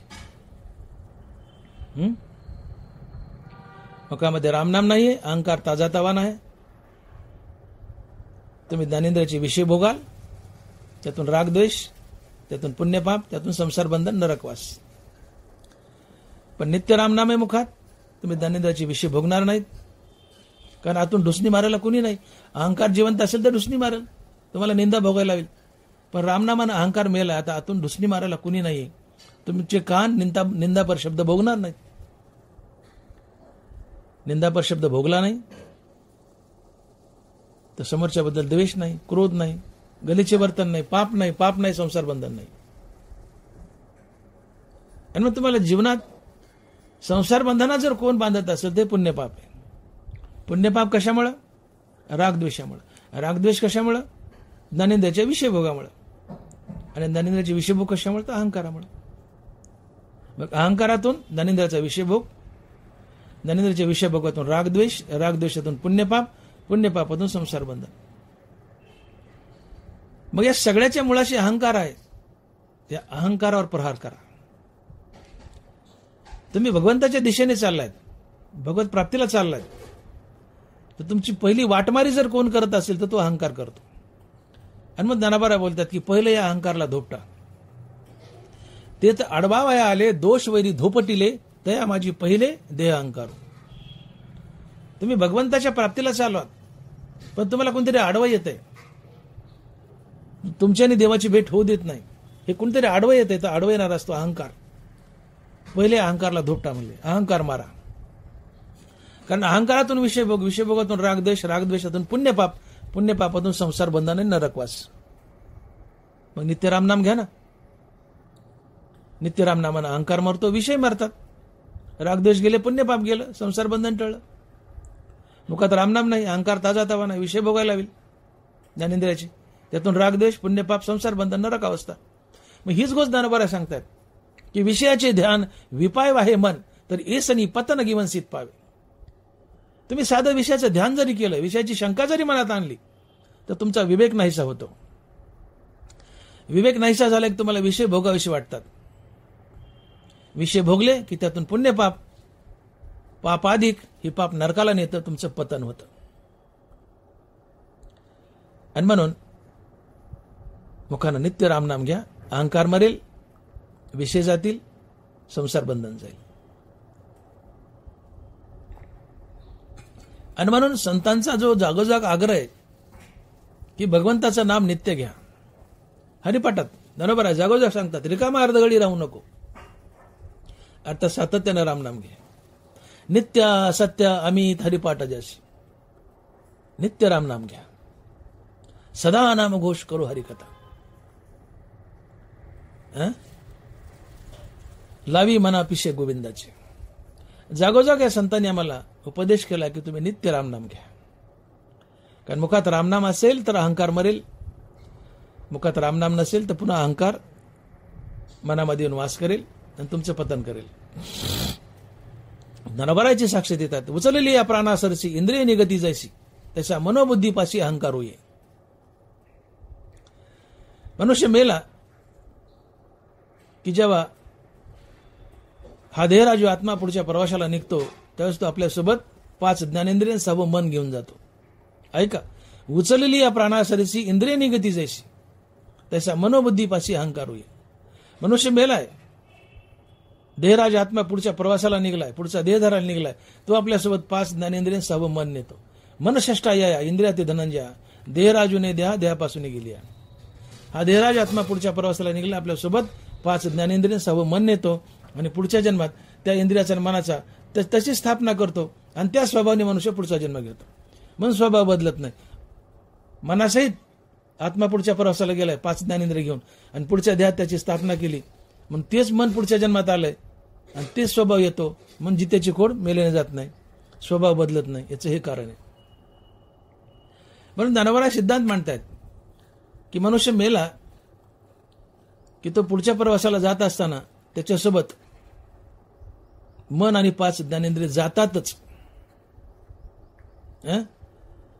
तसं मनातलं रामनाम थांबलं, रामनाम दूर गेलं की मनात अहंकार येऊन वास करतो. रामनाम सातत्यानं चालू आहे, मनातला अहंकार पळून जातो आणि रामनाम थांबलं की मनात पुन्हा अहंकार येतो. तुम्ही नित्य रामनाम घ्या, नित्य रामनाम घ्या, मनातून अहंकार पळून जाईल. आणि रामनाम थांबलं की पुन्हा अहंकार मनात येऊन वास करेल. आणि म्हणून रामनाम नित्य हवंय. हा जो अट्टास आहे, हा जो आग्रह आहे की रामनाम नित्य का असावं, की जेव्हा मुखामध्ये रामनाम चालू आहे तेव्हा अहंकार पळून जातो आणि रामनाम थांबलं की मनात पुन्हा अहंकार येऊन वास करतो. आणि म्हणून रामनाम नित्य हवंय. नित्य रामनाम, अहंकार नित्य मरतो, अहंकार नित्य मेला, विषयाचा त्याग नित्य घडतो, रागद्वेष पळून जातात, पुण्यपापाची निर्मिती थांबते, संसार बंधन थांबतं, नरकवास थांबतो. मग तो रामनाम नाहीये मुखात, कधीतरी आहे, किंवा रामनामच नाहीये, अहंकार ताजा तवाना असतो. अहंकारातून ढुसण्या मारतो, ज्ञानेंद्रियाचे विषय भोगायला लावतो, निंदास्तुती वगैरे. त्यातून द्वेष, क्रोध, गलिच्छ वर्तन, पाप. पाप म्हणला की संसार बंधन, नरकवास आलाच. आणि म्हणून ज्ञानेंद्रियाचे विषय भोगू नका. मी सुरुवातीला एक विधान मांडलं होतं की माणसाच्या जीवनात 2 कारणामुळे पुण्य पाप येतं. एक ज्ञानेंद्रियाचे विषय भोग आणि दुसरं कारण आपण केलेली बरी वाईट कर्म. एकूण 4 प्रकारची कर्म आहेत. नित्य नैमित्तिक कर्म, काम्य कर्म आणि निषिद्ध कर्म. नित्य नैमित्तिक कर्म म्हणजे तुम्ही आम्ही जे रोज करतो, आपला व्यवसाय धंदा जे काय असेल रोज, ते नित्य कर्म. या नित्य कर्मात प्रसंगानुसार थोडीशी वाढ झाली ते नैमित्तिक कर्म. पाहुणा आला, घरामध्ये 10 चपात्या लागतात, पाहुणा आला 12 कराव्या लागल्या, आहे त्या कर्मात थोडीशी वाढ झाली, हे नैमित्तिक कर्म. प्रसंगानुसार दान पुण्य वगैरे हे नैमित्तिक कर्म. नित्य कर्माचा थोडासा वाढ, थोडा विकास, नित्यकर्मात थोडीशी वाढ, हे नैमित्तिक कर्म प्रसंगानुसार. काम्य कर्म सकाम भावनेने प्रेरित होऊन मला स्वर्ग मिळावा, मला पुण्य मिळावं म्हणून यज्ञ करायचा, दान करायचं, मोठी मोठी कामं करायची, पण सकाम भावनेने मला पुण्य मिळावं म्हणून, मला स्वर्ग मिळावं या भावनेने प्रेरित होऊन, हे काम्य कर्म.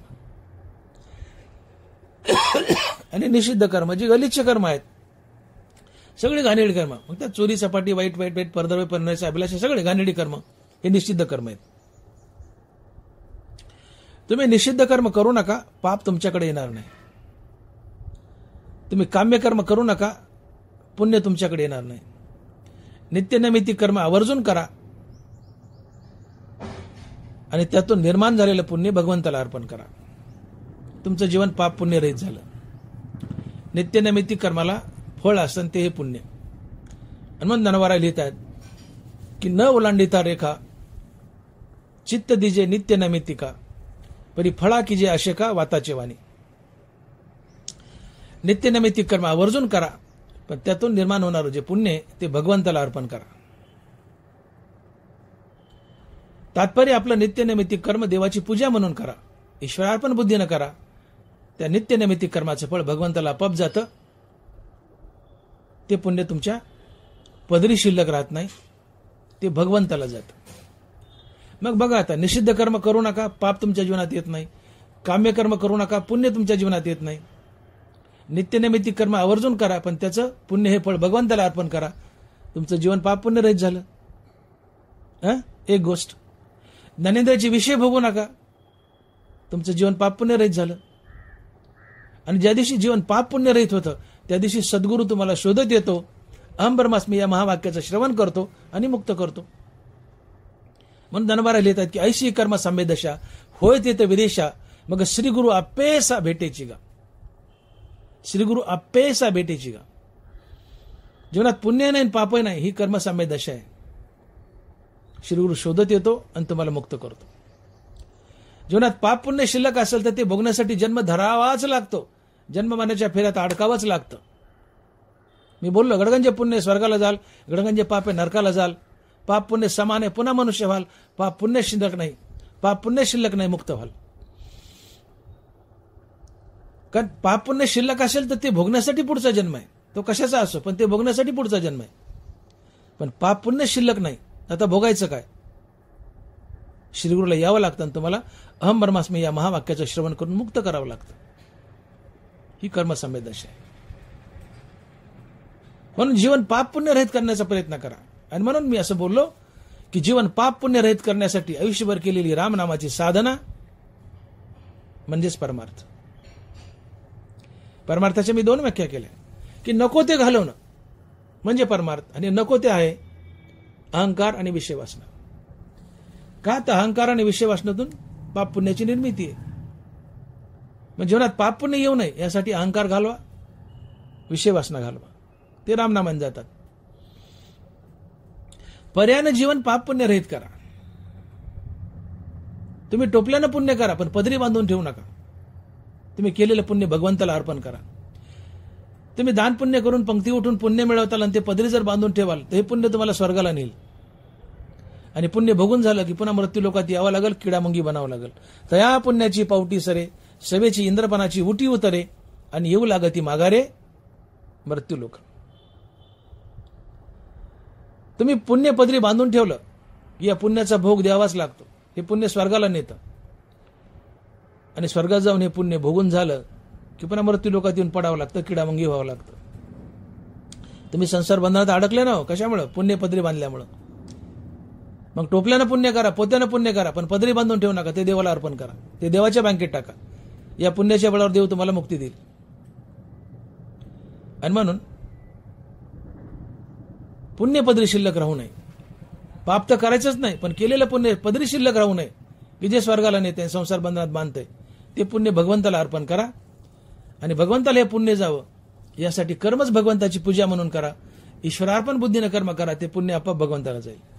कर्माभिमानाने फल्याच्या टाकून कर्म करा, त्या कर्माचं फळ भगवंताला जाईल, पुण्य भगवंताला जाईल. तुम्ही पुण्यातून मुक्त व्हाल. आणि म्हणून परमार्थाची खरीखुरी व्याख्या जर काय ठरत असेल तर जीवन पाप पुण्य रहित करण्यासाठी आयुष्यभर केलेली रामनामाची साधना म्हणजेच परमार्थ. जीवन पाप पुण्य रहित करा. मग जीवन पाप पुण्य रहित कसं करायचं? तर जीवनात पाप पुण्य 2 गोष्टीमुळे येतं. एक ज्ञानेंद्रियाचे विषय भोग, त्यातून पाप पुण्य जीवनात येतं, आणि आपण केलेली बरी वाईट कर्म आहे त्यातून हे पाप पुण्य जीवनात येतं. हे पाप पुण्य संसार बंधनात बांधतं. म्हणून निषिद्ध कर्म करू नका, पाप तुमच्याकडे येणार नाही. काम्य कर्म करू नका, पुण्य तुमच्याकडे येणार नाही. नित्यनैमित्तिक कर्म आवर्जून करा, पण त्या कर्माचं फळ पुण्य भगवंताला अर्पण करा. कर्मातून निर्माण होणारं पाप पुण्य 0 झालं, तुमचं जीवन पाप पुण्य रहित झालं. आता उरली ज्ञानेंद्रिय. नित्य रामनाम घ्या, अहंकार मारा, अहंकार मेला. ज्ञानेंद्रियाचा विषय भोग नाही, ज्ञानेंद्रियाचा विषय भोग नाही. राग द्वेष नाही, राग द्वेष नाही. पुण्य पाप नाही, पुण्य पाप नाही. संसार बंधन नाही. झालं जीवन पाप पुण्य रहित.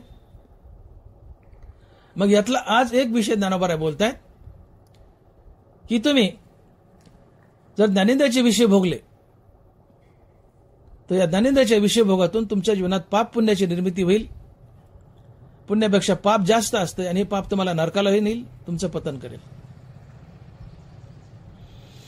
म्हणून तुम्ही ज्ञानेंद्रियाचे विषय भोगू नका. ज्ञानेंद्रियाचे विषय भोगू नका. मग ज्ञानेंद्रियाचे विषय भोगायचे नाही तर त्यासाठी अहंकार मारावा लागतो. आणि अहंकार मारायचा तर मुखामध्ये नित्य रामनाम असावं लागतं. मग तुम्ही नित्य रामनाम घ्या. अहंकार कायमचा मरेल. अहंकार मेला, आतून डुसणी मारायला कोण नसेल. अहंकारात जिवंत असेल तर ज्ञानेंद्रियाचे विषय भोगायला डुसणी मारतो. भोग म्हणतो, बघ त्याने तुझी निंदा केली. पण रामनामानं अहंकार मेला कायमचा. आता आतून डुसणी मारायला कुणी नाही, म्हणून तुम्ही ज्ञानेंद्रियाचे विषय भोगत नाहीत. निंदास्तुती वगैरे ज्ञानेंद्रियाचे विषय भोगले नाही, त्यातून रागद्वेष नाही, रागद्वेष नाही पुण्यपाप नाही, पुण्यपाप नाही संसार बंधन नाही, तुम्ही मुक्त होता. पण तुम्ही नित्य रामनाम घेत नाहीत. अहंकार जिवंत आहे. हा अहंकार तुम्हाला ज्ञानेंद्रियाचे विषय भोगायला लावेल. ज्ञानेंद्रियाचे विषय भोगले त्यातून रागद्वेष, रागद्वेषातून पुण्यपाप आणि पुण्यपापातून संसार बंधन, अर्थात तुमचं पतन होईल. तुम्ही नरकालाच जाल. आणि म्हणून ज्ञानोबा लिहितायत, विषयाचे ध्यान जरी विपाय वाहे मन, तर येस आणि हे पतन गिवंसित पावे. पुंडलिक वरदे हरिविठ्ठल. श्री ज्ञानदेव तुकाराम. गोपाल कृष्ण भगवान की जय. माऊली ज्ञानेश्वर महाराज की जय. जगद्गुरु तुकाराम महाराज की जय. विठ्ठला विठ्ठला विठ्ठला विठ्ठला विठ्ठला विठ्ठला विठ्ठला विठ्ठला विठ्ठला विठ्ठला विठ्ठला.